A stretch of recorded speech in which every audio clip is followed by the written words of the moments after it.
Sexual fears overcome by science. This is according to crack.com. We're going to break it down, but first thoughts, 5 words or less.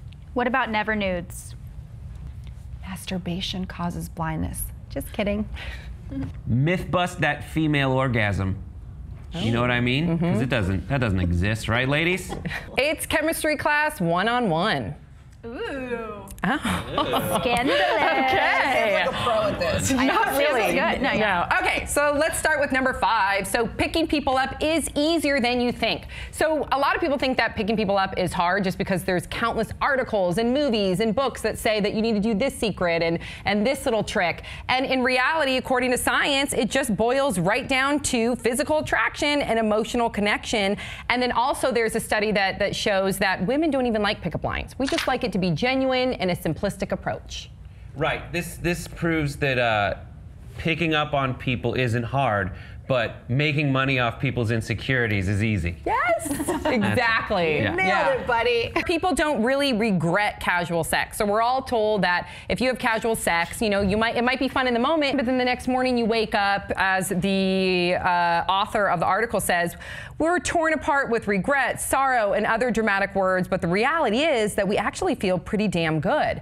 And then science says it's because that feeling excited usually will outweigh the risk of feeling like the next day. This really depends on whether or not the sex was good. Because if it was bad sex, then I'm crying in the morning. I'm like, That depends if you're a man or a woman, because a man True, could I'm care like- less. I'm here for the gangbang.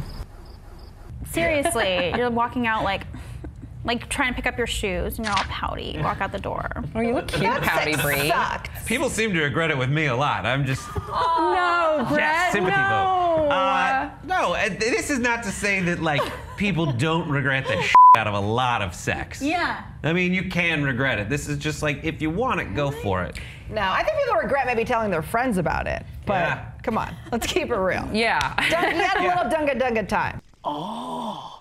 You mean snoo snoo? Thumbs up. Persistent, reoccurring sores that come along with casual sex, you start to regret the sex. TMI. Women remember penises as bigger than they are. So of course, a lot of men's fear is that, oh no, she's gonna know that I have a small penis. Well, guess what?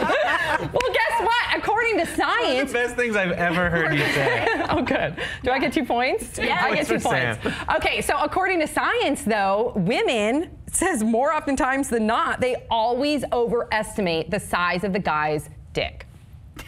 So there you go. So don't worry, guys. What's this? That's called wishful thinking, and I don't know what scientist came up with that. Clearly not a female one, because A scientist with a small penis ladies, came up with that. yeah, ladies are with me. We are very well aware of the size of your junk. I'm pointing to you. That's weird. Thank But you. Just I because mean, you're a man. Just because the lighting's really good and these Yeah. are kind of tight pants. Yeah, here's I'm a secret, looking. though. Here's a Yeah. secret. Well, tell me if you girls agree, but here's a secret.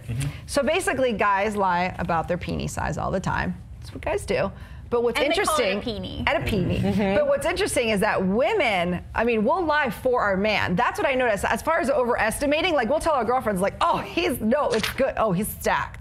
And then when you break up, the truth comes out. Yeah, unless you don't like the guy. If you don't like the guy, you're like, oh, he was small anyways, girl. Yep. Rejection fuels creativity and intuition. So this is interesting. So according to the article, they say rejection can improve your intuition and ability to read others, because when we get rejected romantically, our brain goes into overdrive and starts focusing on what other folks' faces mean. So suddenly we're attentive to what a fake smile would look like, what a forced laugh would look like.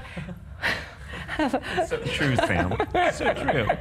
And then also on top of that, rejection can actually stimulate creativity in certain personalities. That makes sense to me. That didn't surprise me. Let me just say that everyone needs to read this article because it's very funny and entertaining. I enjoyed it. Yeah. The link should be in the whatever. But Comment they section. also Yeah. link to a video that just watch the video. And Yeah. I needed to put that service announcement in there. It is the best video. It's a scene from an ER episode. It's amazing.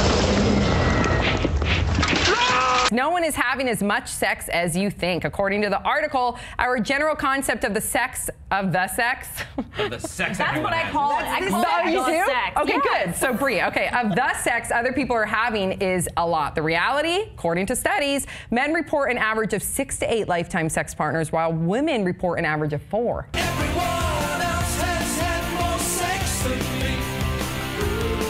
Just because because you have few sex partners doesn't mean you're not having a ton of sex with that sex partner. Yeah. Yeah.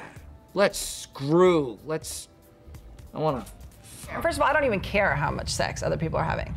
You don't? I'm not interested in other people having sex. I care. I want everyone to be getting laid at all times. It's like my life mission. Okay. It's like charitable. If you've had sex with fewer than 10 people and you're dating someone who's had sex with more than that, it's harder for you to get over it than someone who's had sex with 15 people trying to get over someone who's had sex with like 40 people.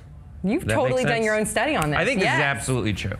Okay, interesting. What science thinks. Yeah, do you guys think that there's anything that should have been added to this list? Sex before a sport. I mean, like athletes. Some coaches are very adamant like the about World their Cup. athletes. Yeah, like no sexual behaviors. And some coaches could care less.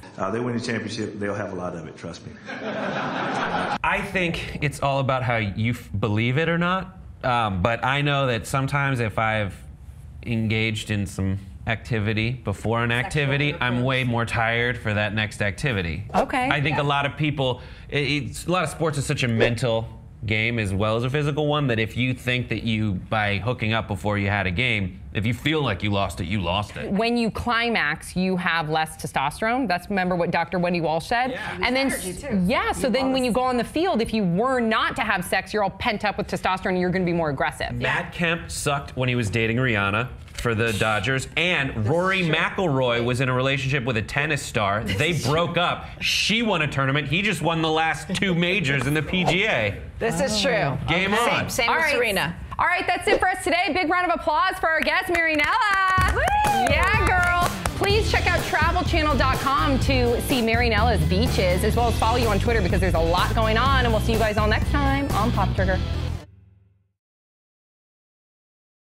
Hey Sam, Bree, and Brett. I remember first watching Pop Trigger when I found out Bree was on it, and I haven't missed an episode since. Boop!